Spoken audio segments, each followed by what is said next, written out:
Okay, I'm going to show you how to do a worktop butt joint without a router and all the jig nonsense. What you need is a drill bit like that, special one. Don't be getting them daft long ones with points in because you're going to go for the worktop. This is for cutting out hinges on doors, cabinet doors, kitchen doors. That's the sort of one drill bit you want. As you can see, it's got no protruding point on it, so it's not going to go right for the worktop. Okay, need your worktop bolts, cordless drill, tenon saw behind there, cutting your 45 short in a minute. Some sort of apparatus you can use, mitre, combination square, set square, whatever, anything because gives you 45 degrees, and a hand saw. Okay, and also you're going to need a cordless saw to cut them first because obviously they need to be perfectly straight, these. Okay, and the reason why you need to cut it at 45 is because down here, if you come closer, you'll see the worktops is rounded, and the only way you can overcome this is by the 45 angle on either worktop, so they come together at 45 degrees. It sounds a bit awkward at the moment, but I'll show you later how that works. Okay? Right, okay, so as you can see, I've cut the worktop perfectly square with this other one. You find some kitchens in the corners, they're not square, they're slightly out. So what you need to do first is make sure these two marry together perfectly square. If they're out of line, there's a gap, you need to make sure those are square first. I made them slightly longer because this one is going to go that way, about 15 mil. And also this side I made it a little bit longer just in case I need to make any slight alterations. Okay, so what you're trying to achieve is this worktop here, I'm going to take 45 degrees off it there, and that's 15 mil long, that 45, that's all it is. And as you can see, that's going to be cut, and that's going to slide into this one, and that's going to be cut at 45 there, and I'm going to take the cut all the way along that line, which I'm going to cut straight with a cordless saw or electric saw, and that's going to go all the way the length of the worktop.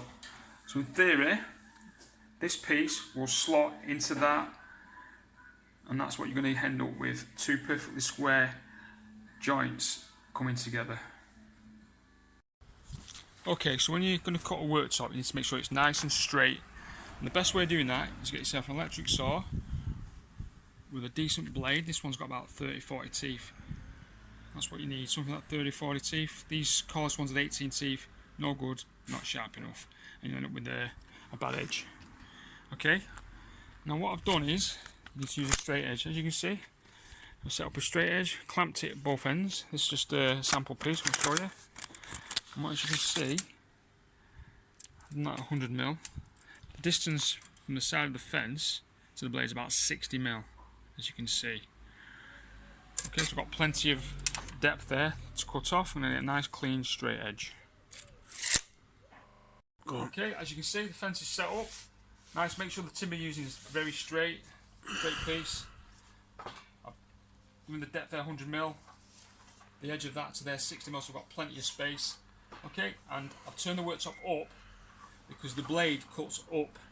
If you have the worktop the way round, you know, with a knackered edge really, basically, because it's going to belch the edge of the laminate as it cuts down. Just complete that, that's wrong. Okay, as you see, circular saw. This one's got about 30-40 teeth on it. As I said before, you don't really want to be using them cordless ones because generally they only have like 18 teeth on it. Okay, and as you can see, the blade is cutting up. So the frayed edge of the worktop will be on this side. If you have the worktop the other way, then you're going to end up with a belched edge and it will damage the laminate on the worktop. So make sure you have the worktop opposite to which way the blade's cutting. Generally, most blades on circular saws cut upwards. Okay, here we go. Make sure you've got a nice straight edge on there. That's clamped down.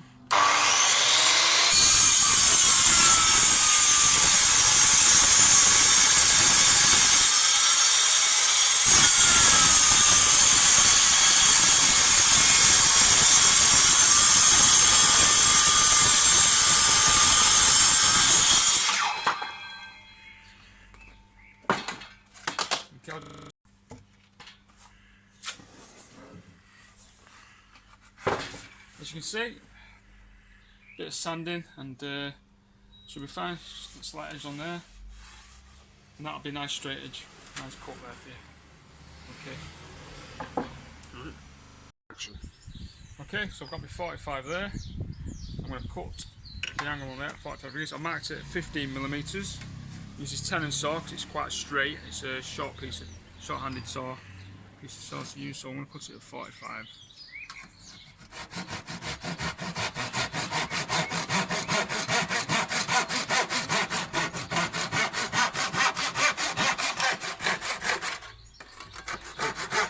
I've marked it there.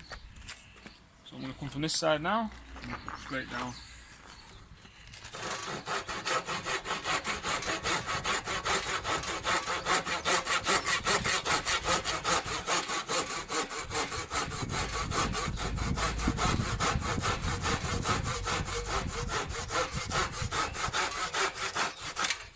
Okay, so now I'm going to put that on the other worktop, mark it, and cut the other worktop.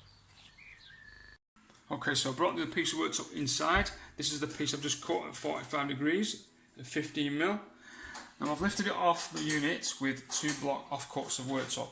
So now as you can see, it brings it over the top of the other worktop. And then what I'm going to do now is, I'm going to mark it along that edge there, and I'm going to turn it over and cut it from the other side. And don't worry too much if it's not exactly right, because you can sort that out later. You need to allow just a little bit less when you're cutting it, and you'll have it perfect. Okay, as you can see, it lines up. Can't see the mark too well, but when you take it out to the light, you'll be able to see that better. And I'll show you outside. Action. Okay, so I'm going to cut this. I've measured the distance from the edge there to the blade, and that's my distance which I'm going to cut. As you see, I marked the blue line there. That's my 15mm in. Now, the 45 goes that way, approximately. Now, what you need to do is make sure you don't go past that line. So if you go past that, you've knackered the worktop, done. So make sure you don't go any further. I've marked it there, so make sure that I don't go past that line. If you look at the blade, the way it cuts, it's circular shape. That bit there is going to hit there first. So make sure you keep back from that line. Keep back from the line, you're fine, and it won't interrupt your 45. If you look that there, that's your top worktop, that's the one coming into it. Okay, so now I'm going to cut it, set that, guards on, and I'm going to cut it now.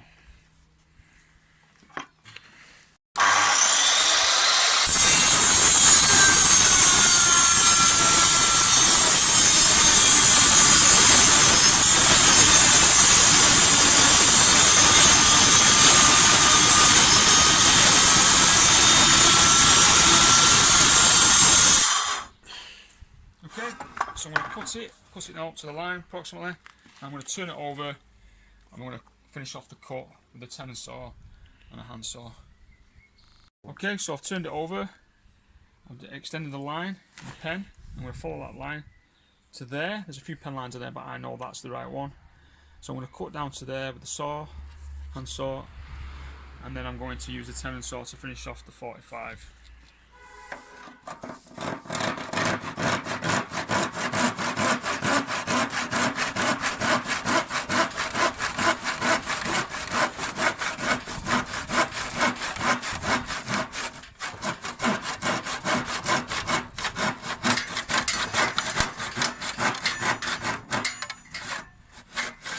Okay, so I'll get the tenon saw.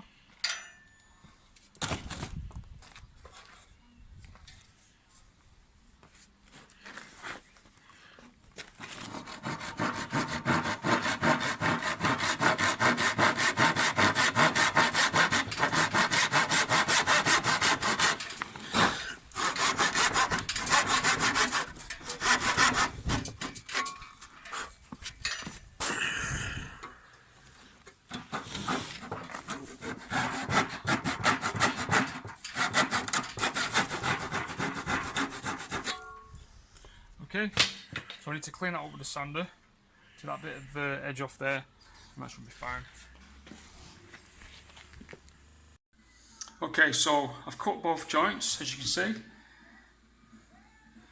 Now it's not perfect yet, just wants a bit of a sand to take the rough edges off the worktops. It is made of chipboard, and it can be quite furry. So that's just the first cut I've done. I'm just going to get the sander on it, take 2 minutes, then just bring that together a bit closer, and then we're going to glue it up. But also we need to do the worktop bolt clamps next, so I'm going to show you how to cut them out and get it all together. Okay, so now I'm going to set out the worktop bolts. As you can see, need 2 of them for the joint, and the distance between there is approximately 130. So split it in half, 65mm either side of the joint. Okay. Now when you look above the worktop, sometimes the carcasses have cross members across along that way. Some of the other types of carcasses you get. So make sure when you position these that there's nothing in the way. As you can see, a bit closer, you'll see there's nothing there. Okay. But you want to be at least a couple of inches back. This one's about 3 inches, and say about 4 inches there. So get a marker pen. You're going to mark it approximately where you're going to put the bolts. So I'm going to, nothing, it doesn't have to be exact, like so. Okay. So now what I'm going to do is I'm going to turn them over, and I'm going to cut out for these, which will be the holes. I'll show you in a minute. Will be 65mm either side of the worktop, which I'll show you in a second.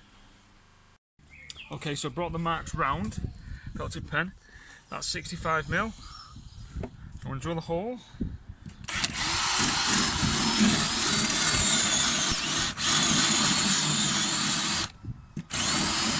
Don't forget, it's a flat bit. Okay, that's for drilling out hinges for kitchen cabinets. Okay, so I'll trim that back with this. I'll set it, this one's about 30mm I think, this one, so we can just set it a bit lower than that. That'll probably be enough to get the bolt. And obviously with this it's not going to go right through either. Handy little saw, that'll be 12 volt.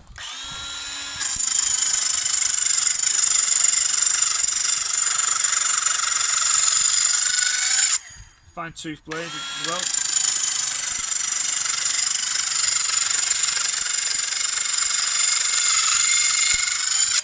Okay.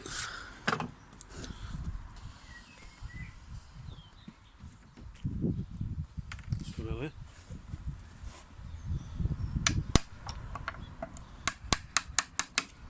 Okay, that's all you need. Obviously there's your worktop bolt, just slots in there like so. Okay. So what I'll do the other three holes now, and then we'll show you again after this little video. Okay, the holes have been chopped out for the worktop bolts. These line up with the 2 on this side, as you can see. That's all done.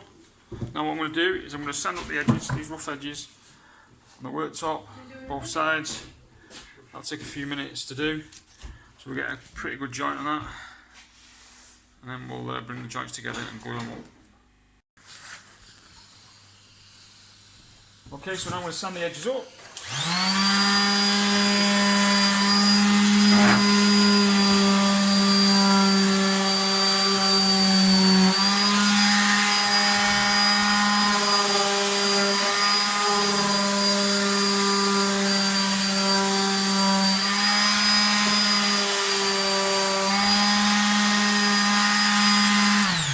It's going to take a few minutes to sand it up, probably take about 5 minutes just to sand the edges up, but you get the gist of it. And I'll come back to the video later to show them together. Okay, so I've sanded the edges up, as you can see. And what we'll do now is, we're going to pull them apart. I'm going to glue both sides of the joint with some PVA wood glue.